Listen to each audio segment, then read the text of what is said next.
TechCrunch Disrupt. So I don't think there's a company other than Path out there that we get kind of more anonymous tips about and obsession about at TechCrunch. I don't know why that is, but we get a lot of people talking about the company, and it seems even from the day it was started, people seem to like the product. You know, it was very attractive and well designed, but a lot of the chatter about it seemed to be about the company itself. Why do you think that is? You know, I don't know.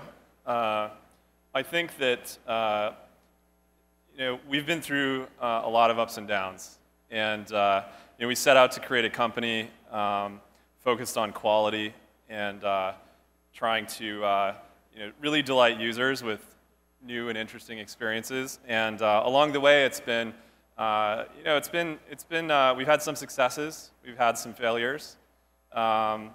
But all we can really do is keep going. You know, a big part of the entrepreneurial process is just staying in it and continuing to move forward. And so I think that's a big part of it. So Path is apparently very large in Indonesia. So Yeah. How did that come about?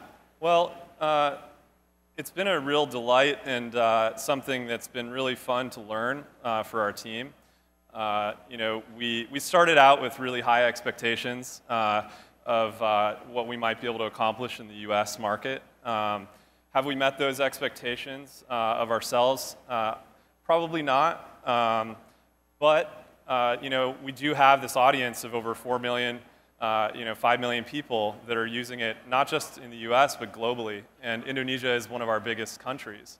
And it's been, you know, a really interesting thing to learn. You know, it's a massively growing mobile market. Some numbers put it as the fastest growing mobile market in the world. There's going to be about maybe 100 million new smartphones going into Indonesia over the next 12 months.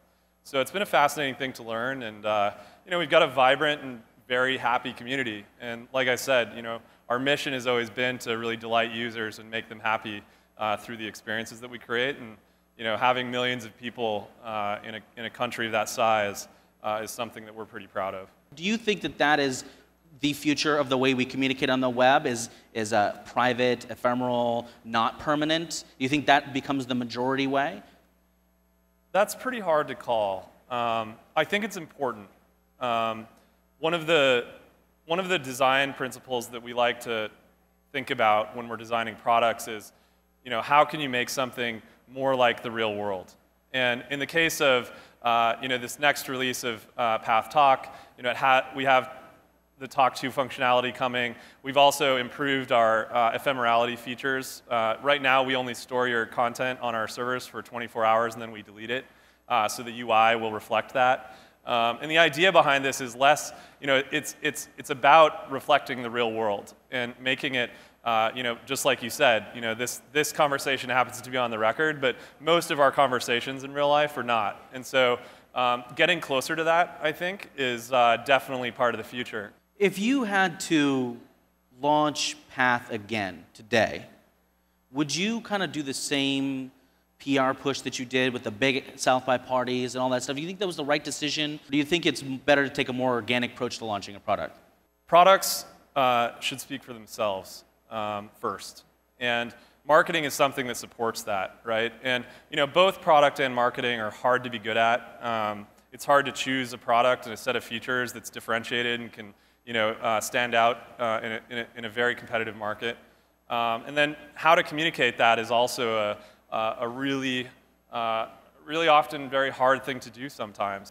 You know, have we always marketed it as well as we could have? The answer is probably no. And I think that all we can really do is take those lessons and really internalize them and think about them and try to approach it in a, you know, better going forward. And I know that's certainly been my approach and what we're trying to do. And it's sort of one of the reasons why we're really trying to let the products speak for themselves these days.